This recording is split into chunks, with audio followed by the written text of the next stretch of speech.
I'm going to be doing today is working with this filly that has been sent to us for groundwork handling. We'll just get into work and see what happens. She seems to me like she's a little bit pushy, just sort of at the initial walk in here and see what she's presented to me. So I'm just going to go ahead and work with it and talk through what I'm seeing and what I might end up doing. Even though she seems a little curious, like there's an element about her that is still, to me, kind of dominating. You see here she's trying to sort of nip me.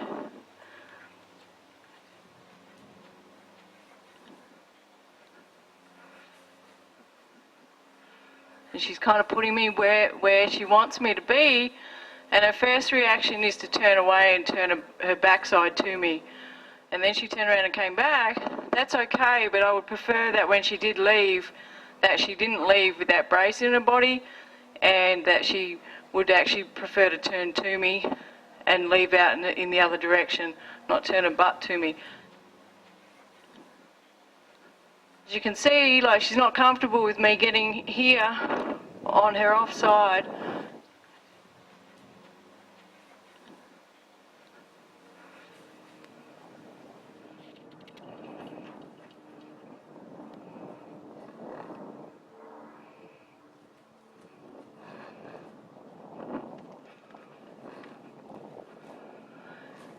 She's looking to stay in this area to get support from these other horses, but ultimately I want her to be able to use the full round pen to be able to flow and go somewhere and not be so braced in her body.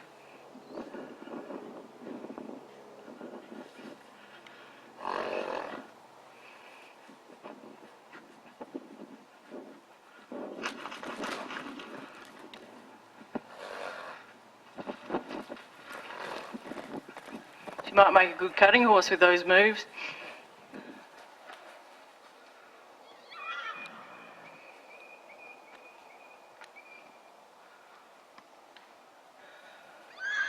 What I wanted her to do then was exactly that.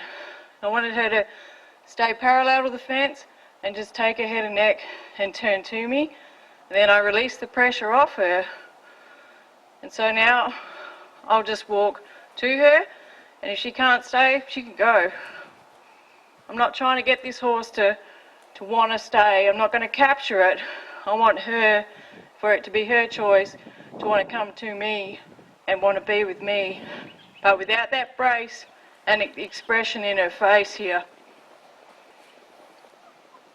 And again, as she came in there to stop, I got in front of her eye and I actually blocked her turning point, and she came in to stop, but did you notice that she crouched with her back in there? That's a brace again. She's still dictating here, but it's going to take a bit of time maybe to get her to soften down and not want to be with those other horses out there, but to be with us. This kind of behaviour here is, she's threatening me at the moment, head down with the tail swishing.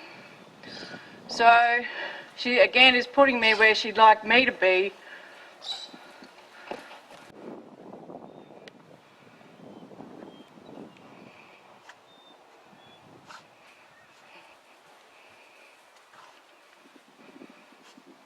That's where I would prefer her to be there, not coming in, running in and being on my shoulder. And you see she doesn't want me on the off side. She keeps putting me back on the near side. And this is quite common with a horse that's had some handling. What I call that, this side is the human side. This is the side that the horse allows the human to handle. This is the side that the horse will give up to the human. The other side I call the horse side. That's the side that the horse likes to keep for itself. And when it's worried or bothered or scared, as this mare is, that's what she's going to do. She's going to keep that side to herself until she's ready to turn loose and turn herself completely to me. Then she'll let me approach that side. But not yet, not yet. So what I'm doing here, I'm starting to work with getting that horse to think about stepping its hindquarter away from me.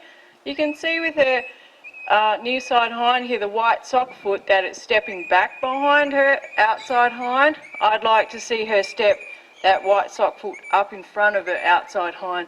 And when she does that, that means that she's starting to turn loose through her loin. It means that she's starting to bend through her ribcage here and take some of that pressure out of her feet.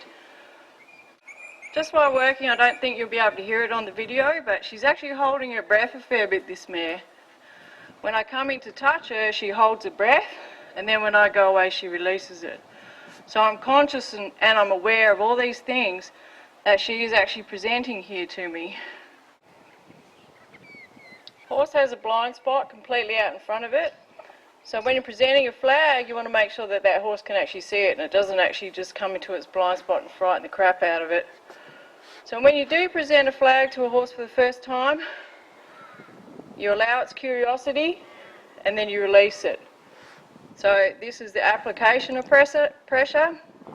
Allow the horse to use its curiosity and then release the pressure. She's not quite sure yet, so she's coming back into thinking about dominating me. I'll make use of that to let her know that I'm not the bad guy here. She can leave anytime she likes, but I prefer that she wants to be here with me than those other horses. Another thing I'm quite conscious of with a filly like this is that notice the ears are pricked forward and she actually doesn't blink too much as well. That's another sign that a horse is actually really mentally braced, and that comes hand in hand with the breathing that she's doing or not doing as well. You see there that white sock foot or the near side hind actually stepped in front of that outside hind there. She's starting to turn loose through her back feet or through her hindquarter, and you can tell that through expression anyway.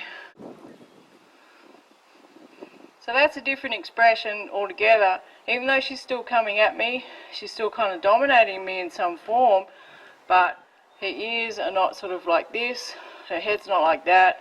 She's starting to get lower through her head and neck and expression, and I can now get in on this side.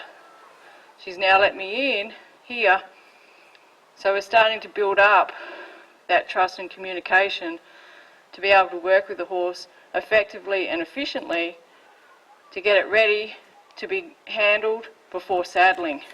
I've only been going for half an hour or so, but that's exactly where I'd leave her today because I want to build on it. I don't want to take it out of her now.